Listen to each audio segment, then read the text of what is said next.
जय श्री राम दोस्तों, जय हिंद, जय भारत। छोटा सा लाइव। अभी मैं घर पर आया, टाइम नहीं मिल पा रहा था, लेकिन 7 जनवरी को तो मेरा धरना है ही है।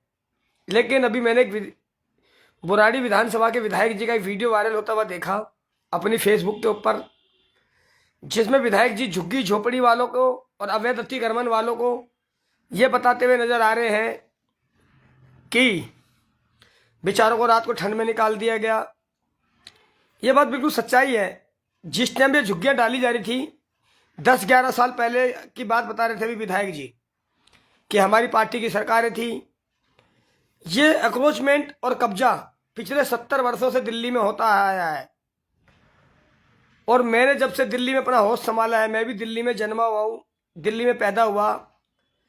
जिस जगह में दिल्ली में पैदा हुआ उस विधानसभा का नाम पहले शायद मॉडल टाउन ही हो रहा होगा और चांदनी चौक लोकसभा रही होगी, कमला नगर।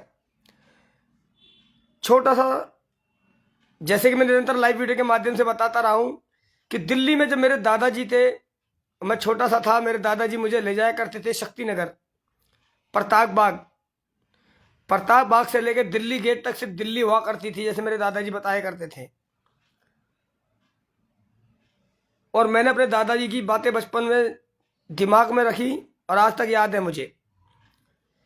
दिल्ली बहुत छोटी सी हुआ करती थी, दिल्ली के चारों तरफ बहुत जंगल हुआ करते थे।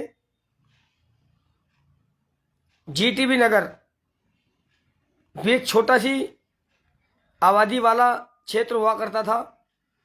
विजयनगर, जीटीबी नगर, मॉडल टाउन, डेरावाल नगर, ये छोटी छोटी जगह हुआ करती थी 30 साल पहले। लेकिन 30-35-40 साल पहले ये सब चीज जगह छोटी छोटी हुआ करती थी, छोटे एरिया हुआ करते थे, आबादी कम हुआ करती थी दिल्ली के अंदर। और रही अतिक्रमणों की बात, झुग्गी झोपड़ियों की बात, खालसा कॉलेज के अंदर झुग्गी झोपड़ी थी, कई जगहों पे गुरुमंडी में झुग्गी झोपड़ियां थी। ऐसी दिल्ली में कई जगहों पे झुग्गी झोपड़ियां थी जिनको तोड़कर और उन झुग्गियों की जगह को लोगों को नरेला में दिया गया। ये 2000 के दशक की बातें हैं।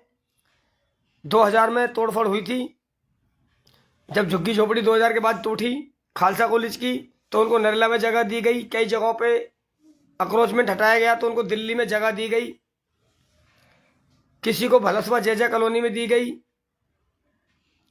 ऐसी बहुत सारी जगहें हैं जिनको मैं जानता हूं, लेकिन सारी बातें भी करने का समय नहीं है, रात का समय है। लेकिन मैंने विधायक जी का वीडियो देखा जिसमें अभी वो रात को भी सहानुभूति दिखा रहे हैं जनता को, रात के समय जाकर दिखा रहे हैं।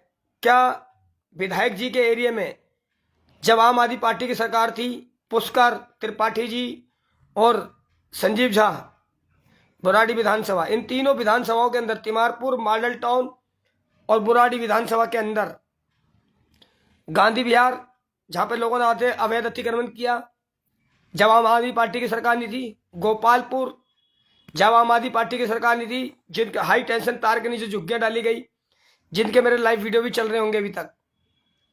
ऐसी कई सारी झुग्गियां हैं, कई सारी जगहें हैं दिल्ली के अंदर, चिन्हित जगहें हैं। तो विधायक जी को मैं ये बात याद दिलाना चाहता हूं, जिन बातों को, वीडियो को वायरल कर रहे हैं, राजनीति कर रहे हैं, इन वीडियो को वायरल करने के बाद सरकार भाजपा की है, भाजपा ने का संकल्प है कि दिल्ली को साफ सुथरा बनाना है, स्वच्छ बनाना है।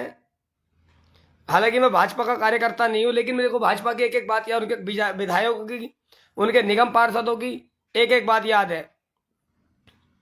और बड़े बड़े अधिकारियों ने दिल्ली को लूटा है। नेता तो आते रहे हैं और जाते रहे हैं, कितने विधायक चले गए, कितने पार्षद चले गए, कितने सांसद चले गए। पिछले 2 दशक से 2 से 3 बार भाजपा के सांसद बने दिल्ली के अंदर, भाजपा के निगम पार्षद रहे दिल्ली के अंदर, आम आदमी पार्टी की सरकार रही दिल्ली के अंदर। तब क्यों नहीं अक्रोचमेंट हटाया, तब क्यों नहीं कब्जे हटाए? ये 2014 के बाद जब लैंड पोलिंग का कानून पास हुआ, और 2012 से मैं निरंतर प्रयास कर रहा हूं कि जितने भी भ्रष्ट अधिकारी हैं उन पर कार्रवाई हो, उन पर सीबीआई जांच हो, जिसके लिए मेरा धरना प्रदर्शन, दिल्ली में भाजपा की सरकार बनी है माननीय मुख्यमंत्री जी के बाहर जन सुनवाई केंद्र पे बुधवार को। मैं भी चाहता हूं कि दिल्ली में साफ सुथरी रहे, कूड़ा करकट ना रहे, सुंदर रहे दिल्ली जैसे किसी टाइम 30-40 साल पहले रहती थी। कब्जे तो शुरू से होते रहे हैं, अभी मैं और कब्जों की बातें नहीं करूंगा, लेकिन विधायक जी को याद दिलाना चाहता हूं, मॉडल टाउन छोड़ो, बुराड़ी विधानसभा संभालो। जिस बुराड़ी विधानसभा के अंदर लोग इतने त्राइमम कर रहे हैं, हर तरफ खड्डा नाली खड्डा सब खुदा हुआ है, लेकिन मैं लाइव वीडियो नहीं बनाऊंगा वहाँ, क्योंकि बुराड़ी की जनता को आदत पड़ चुकी है उन गड्ढों में रहने की। नेहरू गली, भगत कॉलोनी, चंदन विहार, कमल विहार, कौन सी ऐसी कॉलोनी जो है जहां पर खड्डा ना खोद रखो आप लोगों ने। आप इस क्षेत्र के विधायक, क्योंकि आपका भी उसमें हाथ रहा है, सरकारी संपत्तियों पे आपने भी बहुत कब्जे कराए, पिछले 2-3 बार आप विधायक रहे हो। मैं जगहों के नाम नहीं दिखाऊंगा, मैं तो उन अधिकारियों से पूछूंगा, डीडीए से पूछूंगा, दिल्ली नगर निगम से पूछूंगा, जिसने अवैध कब्जे करवाए। मेरे पे एक एक फोटो, एक एविडेंस अगर मैं चाहूँ तो आज अपलोड करना चाहूँ तो दिखा सकता हूँ। कितने गैर कानूनी काम आपके कार्यकाल में हुए हैं, अभी भी आप यहाँ के विधायक हो बुराड़ी विधानसभा के। तो मैं आपको एहसास कराना चाहता हूँ, अपनी विधानसभा को संभालो, वरना इस बार आपकी सीट बचेगी नहीं। वो तो मेरा नॉमिनेशन चुनाव आयोग ने और आप जैसे नेताओं के मिली भगती से मेरा नॉमिनेशन रिजेक्ट हो गया, क्योंकि मैंने बहुत सारी कमियों को बहुत दूर कर रहा हूँ। अब की बार जब चुनाव होगा तो मेरा नॉमिनेशन कैंसिल नहीं होगा, अब के कैंसिल होगा ना तो चुनाव आयोग को भी देखूंगा। और जिस वोटर आईडी के लिए और कार्यकर्ता और दूसरी पार्टियों के नेता हल्ला मचा रहे हैं वोट चोरी, वो सारे अधिकारियों के बिना नहीं हो सकता।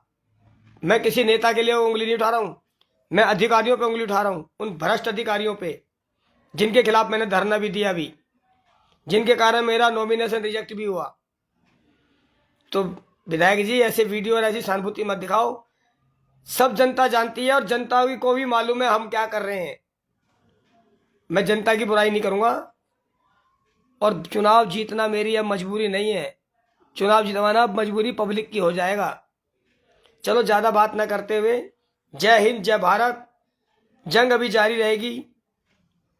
7 तारीख को मुख्यमंत्री जन सुनवाई केंद्र में मिलेंगे। कभी कभी बीच बीच में लाइव भी आऊँगा, कल भी हो सकता तो लाइव आऊँगा। इसके बारे में बाकी बात कल दिन में करेंगे। जय हिंद जय भारत।